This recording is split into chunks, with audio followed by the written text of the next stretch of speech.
Welcome back. Well, you want to give your child an edge when it comes to learning. Our next guest says the first step is to change the way that they think about thinking, and you think about thinking. Joining us now is Dr. Tracy Holloway. She is a professor of psychology at the University of North Florida.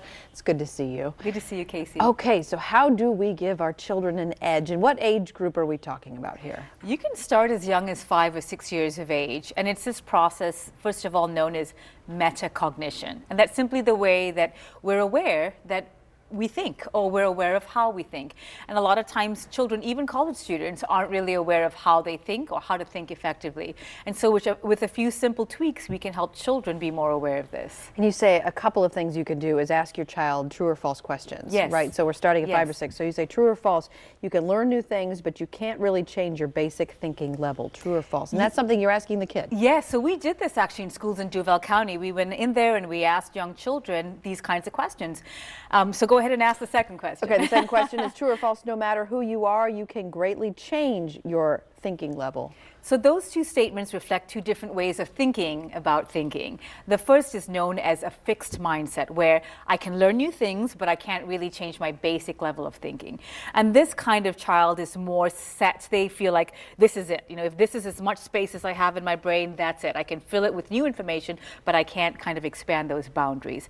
The second statement is I can actually change the way I think. They believe that they are autonomous, they're in control, and they're able to use some kind of effort or strategies to be able to learn more new things, and that's known as growth mindset. So is that something that you instill in your children then, to teach them that you can then change your level of thinking and you can be able to evolve, and it doesn't mean that you're limited just because of who you are, right? Exactly. I mean, that's exactly right. Makes sense. That's right. So from our research with schools in Duval County, we found that 1 in 3 children will automatically have this growth mindset. So that's great. But for the 2 in 3 that perhaps need a little bit of encouragement, we have some tips to help you as a parent or you as an educator encourage them to have this growth mindset. What are those tips? What do we need to be doing? At what age should we start to do this with our kids? As young as possible, okay. But the first thing to do is think about how you praise children.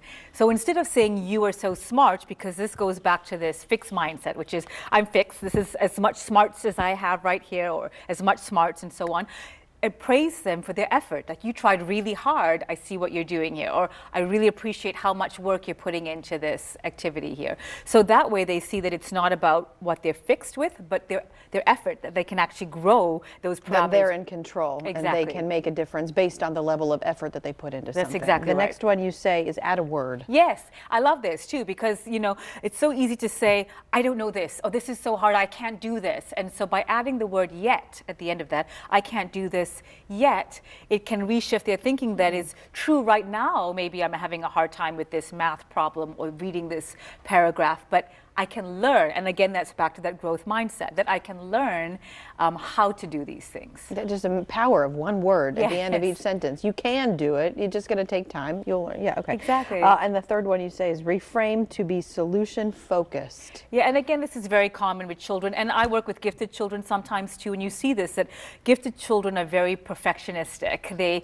They're driven by success, and all of us are, but especially for the gifted child, they have a fear of failure because it affects their self-esteem. So they're less likely to try new activities. They say, I'm really good at this, so I don't want to try this because I may not be so good at that.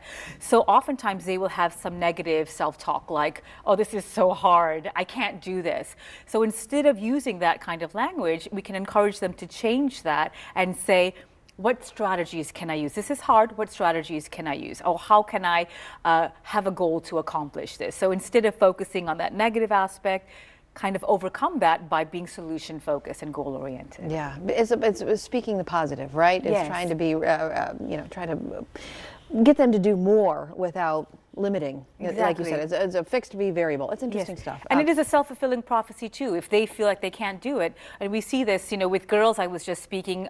Jack's Library hosted a Women in Science panel earlier this week, and I was honored to be part of the panel. And we were talking about, you know, science and math and women. And there's a lot of research to show that math anxiety is often communicated to young girls as young as 5 or 6, and they have this self-fulfilling prophecy. So I didn't put this in there, but if people want to get in touch with you, Yes. they can. If you Yes. want want to work with your children, what's the best way? Is it an email, phone number? What's the deal? Yeah, there's a phone number. I work at Florida Psychological.